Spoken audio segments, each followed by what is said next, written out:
मित्रों, आज मैं एक ऐसे शख्स के बारे में आपको बताने जा रहा हूँ जिसको सुनने के बाद आपके जीवन में थोड़ा बहुत परिवर्तन जरूर आ सकता है। ये कहानी है सर गंगाराम की।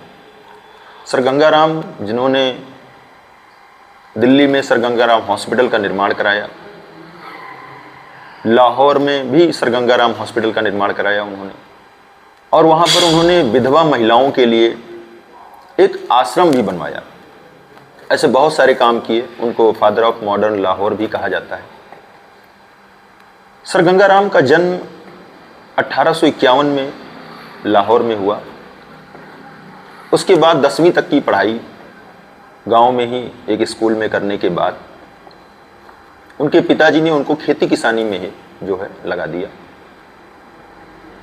उसके बाद गांव के उनके एक चाचा जी जो लाहौर में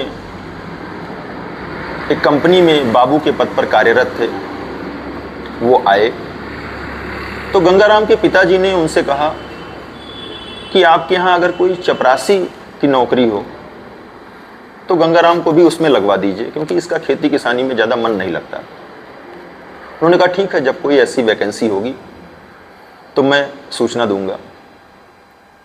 कुछ महीनों बाद उन्होंने संदेश भेजा कि जो है एक चपरासी की जगह खाली है, गंगाराम को भेज दीजिए। अब गंगाराम के जाने की तैयारी हो गई। उनकी माताजी ने उनको सत्तू चूरमा वगैरह बांध के दे दिया। गंगाराम जो कि गांव का लड़का था, पहली बार शहर पहुंचा। अब इतनी बड़ी ऑफिस उसने पहली बार देखी थी। दिए हुए पते पे पहुंचा। चूंकि ऑफिस के खुलने का समय 10 बजे के आसपास होता है, वो थोड़ा जल्दी पहुंच गया, 1 घंटे पहले पहुंच गया। अब उसने देखा वहां कुछ सफाई कर्मचारी जो साफ सफाई कर रहे थे, वहां पे एक रिवॉल्विंग चेयर थी, एक घूमने वाली चेयर। उस पे जाके बैठ गया। उसको पता नहीं था कि ये किसकी कुर्सी है। जाके बैठ गया वो, और उसकी माताजी ने जो सत्तू चूरमा वगैरह दिया था उसको खा के और वहीं आराम करने लगा। चूँकि थका हुआ था, इसकी वजह से उसको जल्दी नींद आ गई। थोड़ी देर बाद एक सूट बूट पहने हुए एक हट्टा कट्टा आदमी आता है और खूब जोर से चिल्लाता है। गंगाराम की नींद टूटती है। गंगाराम को एक जोरदार थप्पड़ रसीद करता है। गंगाराम घूम जाते हैं और कहता है, गांव के गंवार, तुम कहां से आके यहां बैठ गए? तुमको पता है किसकी कुर्सी है? वो उस कंपनी का चीफ इंजीनियर था। गंगाराम बहुत दुखी मन से वहां से जाते हैं, बाहर निकलते हैं। बाहर देखते हैं उनके चाचा जी मिलते हैं। कहते, बेटा तुम आ गए गंगाराम? तो बहुत दुखी मन से उन्होंने प्रणाम किया अपने चाचा जी को और कहा कि जो है उस कुर्सी पे बैठने के लिए मुझे क्या करना पड़ेगा? उनके चाचा जी ने कहा, बेटा वो बड़े लोगों की कुर्सी है, तो चपरासी के पद पे यहाँ आया है, तो उसमें ध्यान लगा, वो सब अपने बस का नहीं है। उसने फिर से कहा कि नहीं, मुझे बताइए कि उस कुर्सी पे बैठने के लिए मुझे क्या करना पड़ेगा।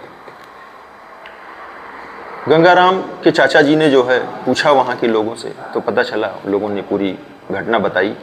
उसने कहा ठीक है, अगर तू पढ़ना ही चाहता है तो मैं तुम्हारे पढ़ने लिखने की पूरी व्यवस्था कर देता हूँ। उसके बाद जो है 12th पास आउट हुए गंगाराम। उनका एडमिशन देश का पहला आईआईटी, जो आईआईटी रुड़की हुआ करता है, उसमें कराया गया और उन्होंने पूरा कॉलेज टॉप किया। उसके बाद ठीक उसी लाहौर में उसी कंपनी में जाके वो चीफ इंजीनियर बनते हैं। अब सोचिए, जो चपरासी बनने के लिए आया था लड़का, वो वहां पे जाके चीफ इंजीनियर बनता है। मतलब एक अपमान की वजह से। अपमान बहुत बड़ी चीज है। अगर कोई आपका अपमान कर जाए तो जो है उससे लड़ना नहीं है, उससे जो है कामयाब होके, क्योंकि कामयाबी से बड़ा बदला कुछ नहीं होता है। गंगाराम ने साबित कर दिया। एक अपमान की वजह से वो चपरासी बनने के लिए आए थे, लेकिन वो उस कंपनी के चीफ इंजीनियर बनते हैं। अंग्रेजों ने उनको सर की उपाधि भी दी। तमाम अच्छे अच्छे काम किए गंगाराम ने।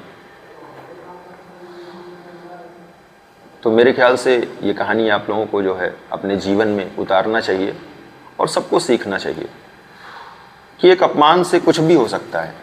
अगर कोई हमारा अपमान कर जाए तो हमें उससे लड़ना नहीं, हमें उससे झगड़ना नहीं, हमें अपनी कामयाबी से उसको जवाब देना है।